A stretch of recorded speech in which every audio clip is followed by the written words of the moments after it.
Dans la vidéo d'aujourd'hui, on va faire un petit peu le bilan de deux challenges que je m'étais lancé fin avril. Donc le premier, ça concernait le sommeil, donc le sommeil polyphasique, et le deuxième, ça concernait l'alimentation. Le sommeil polyphasique. Donc j'avais fait une vidéo exprès sur le sujet pour expliquer en détail. Donc si vous voulez vraiment les détails, je vous renvoie à cette vidéo. Mais rapidement, le sommeil polyphasique, c'est simplement le fait de dormir en plusieurs phases. Et l'idée, c'est que vu que vous allez dormir en plusieurs phases, on atteint plus rapidement le sommeil paradoxal, donc le sommeil qui nous permet vraiment de récupérer, de traiter les informations. Donc on va atteindre ce sommeil plus rapidement, et si on dort plusieurs fois, on peut dormir moins. Il y a plusieurs cycles dans le sommeil polyphasique, donc ça va du premier cycle, le cycle siesta, qui consiste à dormir qui consiste à dormir 6 heures, plus une sieste de 20 minutes, pour un total de 6h20, et ça monte jusqu'au cycle Huberman, je crois, où là vous dormez juste, c'est 6 fois 20 minutes. Je crois que c'est 6 fois 20 minutes, c'est quelque chose comme ça. Bon, je ne l'ai pas fait du tout, mais il n'y a plus de grandes phases, il n'y a plus de phase de sommeil énorme, c'est juste 6 fois 20 minutes. Alors moi, j'avais calculé qu'il me fallait en moyenne chaque nuit de 6h30 à 7h de sommeil. C'est-à-dire que pour récupérer, il me faut 6h30 à 7h de sommeil pour vraiment être productif. Et avec le premier cycle, donc le cycle siesta, ça me descendait un petit peu finalement, parce que ça me mettait une première partie à 6 heures de sommeil et ensuite une sieste de 20 minutes. Alors j'ai pas été convaincu. Pourquoi j'ai pas été convaincu? Tout simplement parce que au niveau des siestes, premièrement, même en dormant seulement 20 minutes, je dors 20 minutes. Alors ok, quand on dort simplement 20 minutes, on n'est pas complètement endormi, on ne se réveille pas avec cette sensation d'endormissement, mais il faut quand même se préparer à dormir, c'est-à-dire qu'il faut se mettre au lit, se déshabiller, etc. Puis après, il faut se lever, donc ça casse vraiment le rythme de travail.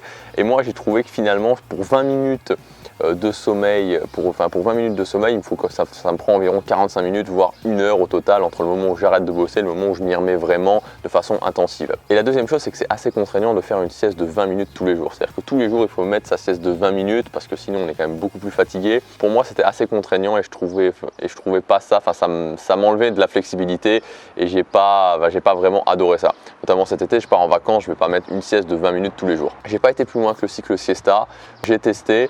Ça allait, je veux dire, c'était possible, ça fonctionnait bien, mais je notais pas spécialement d'amélioration, et finalement ça me faisait pas vraiment gagner de temps par rapport à si je dors d'un bloc de 6h30 ou d'un bloc de 7h. Ensuite, il y avait un challenge alimentation, donc c'était 2 points.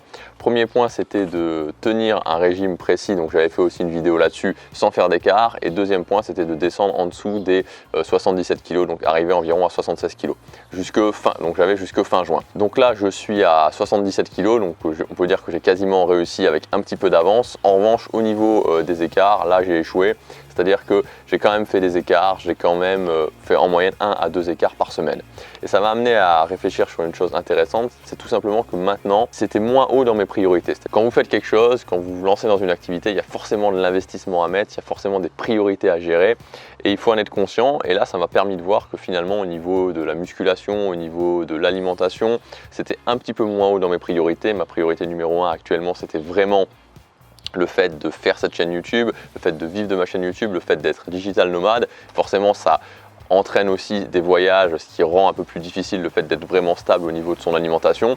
Mais c'est tout à fait ok, c'est simplement une question de gérer mes priorités. Donc ça va me permettre de placer la musculation un petit peu moins haut dans mes priorités. Je vais continuer, il faut savoir que je fais quand même 8 à 10 heures de sport par semaine, donc c'est quelque chose qui est, je pense que je m'investis quand même relativement bien là-dedans. Donc mon idée, c'est toujours d'essayer de manger sain, de faire des semaines, de manger la semaine vraiment de façon très équilibrée, très saine, et je pense que je m'accorderai 1 à 2 écarts le week-end.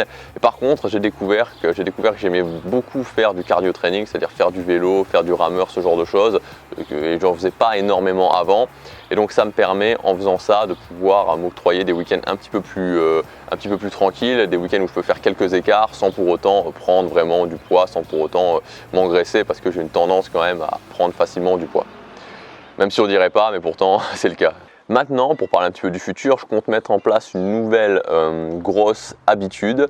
Donc il faut savoir que chaque année, je mets une nouvelle habitude en place en septembre. Donc en général, c'est en septembre. L'année dernière, ça a été d'aller en salle de musculation, puisque je faisais de la musculation chez moi. Je me suis dit, ok, je vais aller en salle de musculation à partir de cette année. J'ai mis en place cette habitude dans ma vie, ça m'a pas mal challengé.